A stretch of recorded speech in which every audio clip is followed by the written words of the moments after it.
When I met Rob about 3 months ago, 2 or 3 months ago, I didn't know what I was getting myself into. I approached Rob and I said, please mentor me, because I saw things in him that I didn't have myself, or I thought I lacked, which actually ended up being incorrect. I found that I did have them, but I just needed somebody to show me.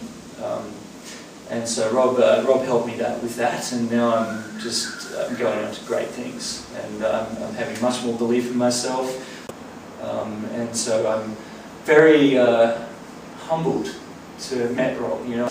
Right now,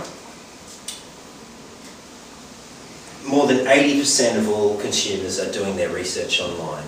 So before they're coming into your stores or ringing you on the phone, they're actually typing into Google their searches, they're doing their research, and most of them are deciding online who they're going to buy for, whose services they're going to use. So the people that aren't using these strategies, online strategies, are the ones that will be left behind, especially in a market like we have now.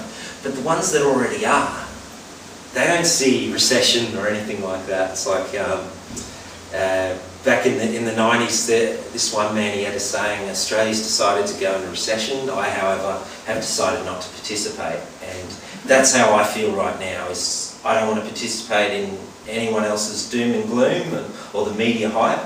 I just want to be around positive go-getters who are excited about the coming years. And I urge you guys to do the same, because if you hang around people who are down on the market, it just brings you down. Have you ever noticed when you're on the phone or someone walks into the room with a negative sort of outlook, the whole mood of the room sort of changes, and you can just brighten up the room by them walking out, But the same is conversely true. If you've got to develop your personality, you're always around positive people, you can walk in a room and brighten it up and inspire people.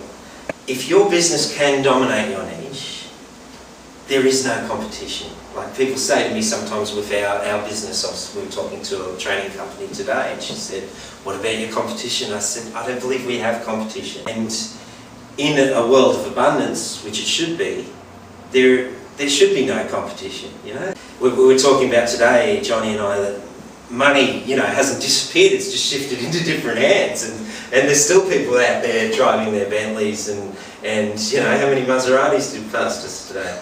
3. Yeah. Just Yes. So another important thing is setting goals. We set goals for ourselves, and I think it's really important to write them down on paper. There was a study that they found the only difference was there was only one difference between millionaires and billionaires. Do you guys know what that is? The difference between, there's a big difference between everyone else though, like the other 90+% of the population, or 99% really. But the only difference they found between millionaires and billionaires was millionaires, they all wrote down their goals, right? Millionaires reviewed them once a day, and billionaires twice or more a day. Okay, so knowing where you want to hit is so important, whereas you stop the average person in the street and you say, what do you want out of life? Where do you want to be? And most of them wouldn't be able to answer and think you're crazy asking that question. A few would say, I want to be rich. How rich do they want to be? Do you want to be rich here? Do you want to be rich in money? How much money? How much a week? How much a month? How much a year do you want? And I realised when I found that out, I started doing it, writing down my goals every morning, every night. And I realised, what's more selfish, being able to barely take care of myself or being able to take care of many people around me. And that's my motivation for doing well in business.